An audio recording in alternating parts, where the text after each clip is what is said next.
আসসালামু আলাইকুম। আশা করি তোমরা সবাই ভালো আছো। আলহামদুলিল্লাহ আমিও ভালো আছি। আজকে আবারও বরাবরের মতো ইংলিশের সেকেন্ড ক্লাস নেওয়ার জন্য তোমাদের মাঝে আমি উপস্থিত হয়েছি। আজকে যে বিষয়ের উপরে আমরা ক্লাস নিব সেই বিষয়টা হচ্ছে সিভি। এই বিষয়টা হচ্ছে কি সিভি, এবং 9-10 থেকে শুরু করে ওভারঅল জবের জন্য হোক, বিভিন্ন ক্ষেত্রে হোক, এই সিভিটা এখন খুবই প্রয়োজন। সো একটা সিভি দিয়ে যাতে অনেকগুলো সিভি লেখা যায়, তেমনই একটা মাল্টিপল সিভি নিয়ে তোমাদের মাঝে আমি হাজির হয়েছি। সো এখন চলে যাব সিভি লেখার দিকে। ওকে, তো আমরা একটু খেয়াল করি। ফার্স্টেই দেখো, আমাদের একটা তারিখ লিখতে হয়। এখানে যে কোনো একটা তারিখ তোমরা বসিয়ে দিবে, অর্থাৎ যেদিন তোমরা এই সিভিটা লিখবে, খাতার উপর উপস্থাপন করবে, ওই ডেটটা এখানে দিতে হবে।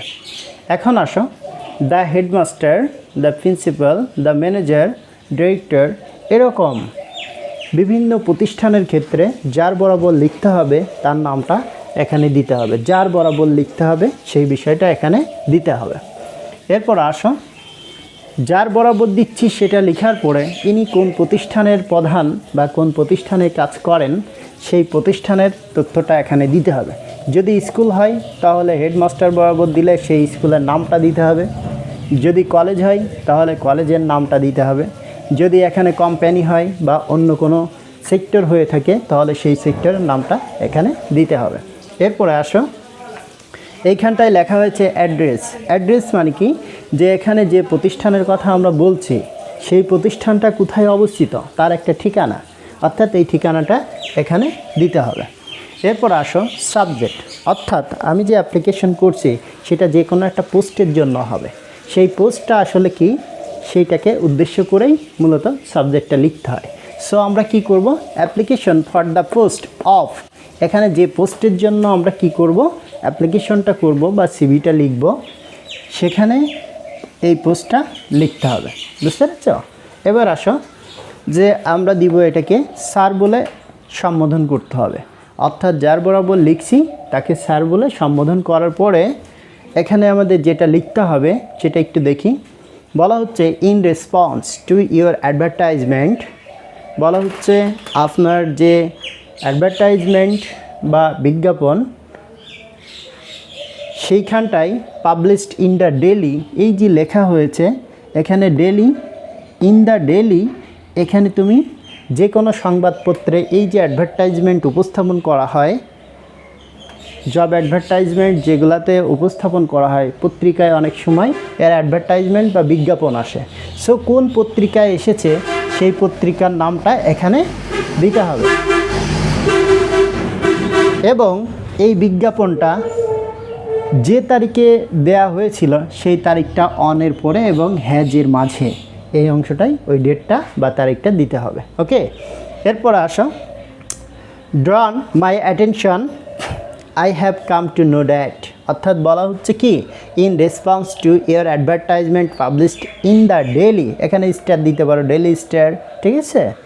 অন একটা তারিখ তোমরা দিয়ে দিবা যে তারিখে এটা সার্কুলার থাকবে। সো এইটা দেওয়ার পরে has drawn my attention, I have come to know that, অর্থাৎ এই অ্যাডভার্টাইজমেন্ট যে পত্রিকায় দেওয়া হয়েছে সেটা আমি মনোযোগ সহকারে দেখেছি বা পড়েছি, এবং সেখান থেকে I have come to know that, আমি জানতে পেরেছি যে you looking for a candidate for the post of, যে পোস্টের জন্য লোক খুঁজছে সেই পোস্টের নাম এখানে দিতে হবে। তাহলে আমরা যেটার জন্য করব সেই পোস্টের নাম এখানে দিব। তার মানে আমরা এই বিজ্ঞাপনের মাধ্যমে একটা বিষয় জেনেছি বা বুঝেছি যে এই পোস্টের জন্য ক্যান্ডিডেট খোঁজা হচ্ছে, ঠিক আছে, সেটাই মিডিয়া দিয়ে আমরা জেনেছি। সো সেই কথা এখানে বলা হয়েছে। এরপরে বলা হচ্ছে I am writing to offer myself, অর্থাৎ আমি আমার নিজেকে আত্মনিয়োগ করার জন্য এই জায়গাতে অফার বা প্রস্তাব করছি অ্যাজ এ ক্যান্ডিডেট, একজন কি প্রার্থী হিসেবে, ফর দ্য পোস্ট, এই পোস্টের জন্য। বলছে মাই কমপ্লিট সিভি, অর্থাৎ আমার সম্পূর্ণ CV with other necessary documents, অর্থাৎ আমার সিভিটা দিতে গেলে এর সাথে অন্য অন্য তথ্য বা ইনফরমেশন অ্যাড করা লাগে।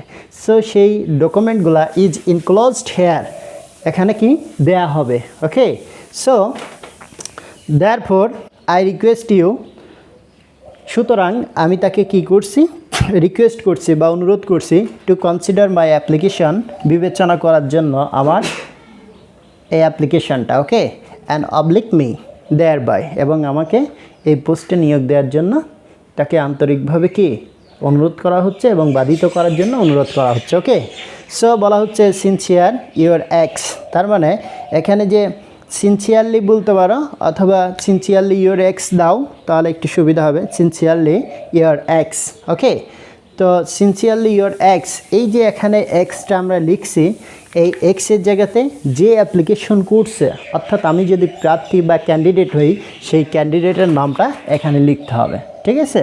সো এই অংশটা হওয়ার পরে এখানে যে কারিকুলাম ভিটা যেটা, এই জিনিসটা মূলত নিচের দিকে লিখতে হবে। এটা আমার বোর্ডটা ছোট হওয়ার কারণে ধরে নাই, সো এটা পরের অংশে দিব। তবে এইটা যদি আমরা করতে যাই তাহলে যেখানে যেখানে ডট ডট দিয়েছি শুধু সেইখানটাই প্রয়োজনীয় এই বিষয়গুলো লিখে দিলেই এই একটা সিভি থেকে অসংখ্য সিভি আমরা লিখতে পারবো। সো পরের অংশ চলে যাব। আর তোমরা এগুলো একটু ভালোভাবে দেখবা, যদি মনে করো নোটস করবা নোটস করে নিতে পারো, একটা দিয়ে অনেকগুলা সিভি লেখার ওয়ে এবং special process of writing CV. Okay, so তাহলে এখন পরের অংশে আমরা যাব, ঠিক আছে। এইটুকু তোমরা দেখে নিতে পারো একটু, ওকে। তাহলে আমরা পরের অংশে চলে যাই।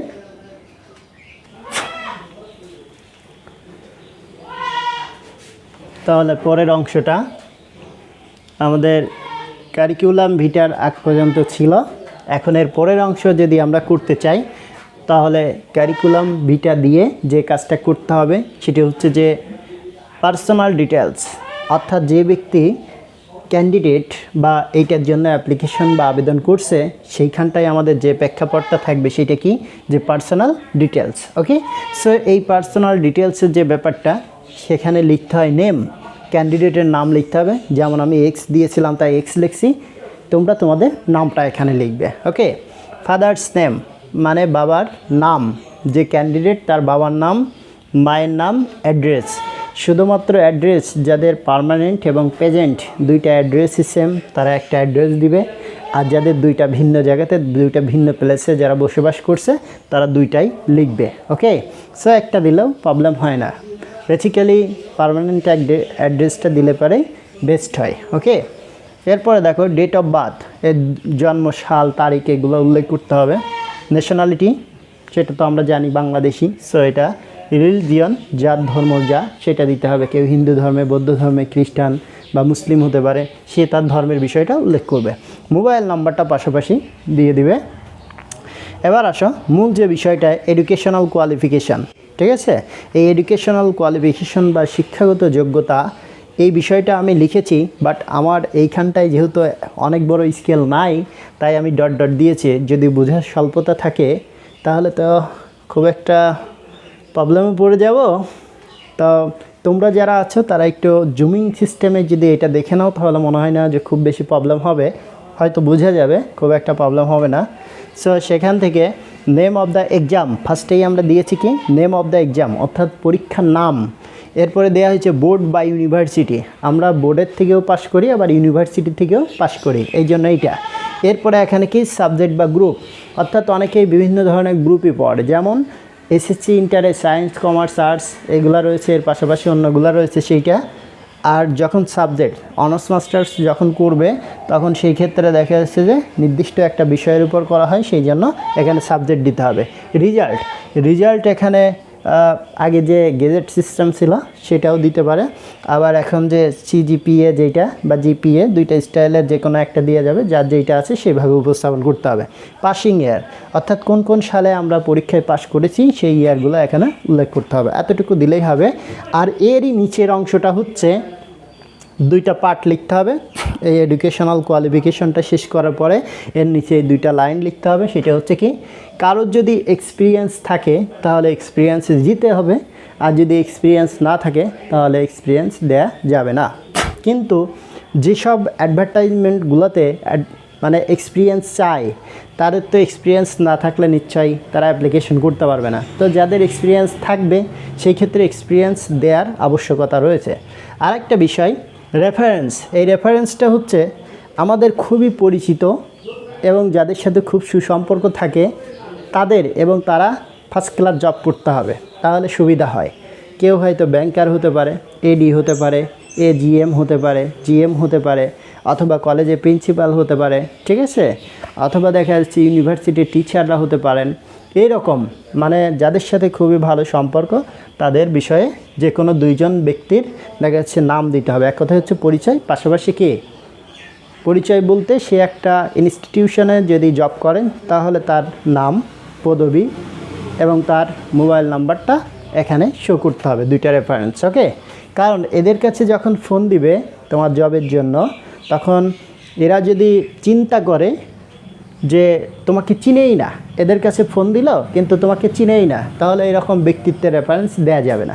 রেফারেন্স এমন ব্যক্তির দিতে হবে, অর্থাৎ সেই ব্যক্তির কাছে যদি তোমার সম্পর্কে কিছু জানতে চায় সে যেন পজিটিভ কথাগুলো তোমার সম্পর্কে বলে, ঠিক আছে, তাহলে এটা তোমার জন্য ফেভারেবল হবে। সো সেই রকম দুইজন ব্যক্তির এখানে কি দিতে হবে, রেফারেন্স হিসেবে উল্লেখ করতে হবে। আশা করি বুঝতে পেরেছো।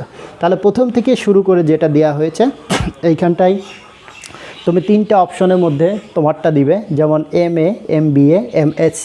যারা সায়েন্সে পড়ছে তারা MSc, MBA হচ্ছে যারা কমার্সে মাস্টার্স করছে, আর MA হচ্ছে যারা আর্টসে মাস্টার্স করে। ওকে, যেমন BA, BBA, BSc এটা হচ্ছে অনার্স।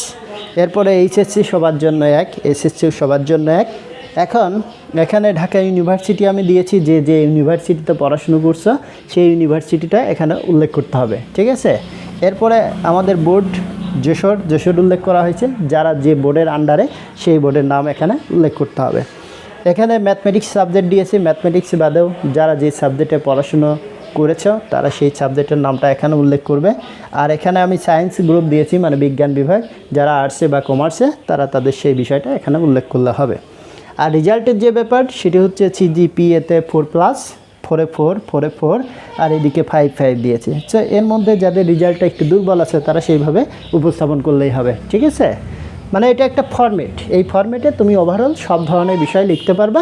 কিছু কিছু জায়গাতে তুমি কিছু এক্সেপশনাল জিনিসগুলো বসানোর পর, এখন কোথায় তুমি অ্যাপ্লিকেশন করছো আর কার বরাবর করতে হবে সেটা ঠিক রেখে তোমরা যদি লেখনীটা পড়ো এবং সেইভাবে লেখার চেষ্টা করো, তাহলেই দেখবে এটা বাসায় একবার প্র্যাকটিস করলে তুমি অনেক টাইপের সিভি শুধু এই একটা সিভি দিয়ে লিখতে পারবা, ঠিক আছে। সো এটা একটা স্পেশাল ফরম্যাট। এরপরে আমি আরও 2-1 প্রকার সিভি তোমাদের এমনি লিখে দিব, যে ব্যাড সাইড নিয়ে, গুড সাইড নিয়ে, ঠিক আছে, সেই সম্পর্কেও আমি এখানে তোমাদের দিতে পারি, ঠিক আছে। তো এই সিভিটা লেখার ধরন আমি দিয়ে দিয়েছি। এখন বই থেকে জাস্ট তোমার মূল টপিকটা যদি একটু বোঝো যে কার বরাবর লিখতে হবে আর কি উদ্দেশ্য করে লিখতে হবে, এতটুকু বুঝলে একই ফরম্যাট দিয়ে তোমরা লিখতে পারবা। তো এটা নিয়ে আর বেশি কথা বলবো না, আমরা আগামী ক্লাসে আবার আসবো সুন্দর একটা টপিক নিয়ে। এরপরে তোমরা পরবর্তী ক্লাসগুলোতে ইমেল এর শর্ট টেকনিকগুলো পাবা, বা মাল্টিপল এই ওয়ে, এবং এইটার পাশাপাশি তোমাদের আমি ডায়লগেরও অনেক সুন্দর ওয়ে নিয়ে আসবো, যাতে তোমরা খুব ভালো করতে পারো পরীক্ষায়। আজ এই পর্যন্তই, সবার সুস্থতা কামনা করে শেষ করছি। আল্লাহ হাফিজ।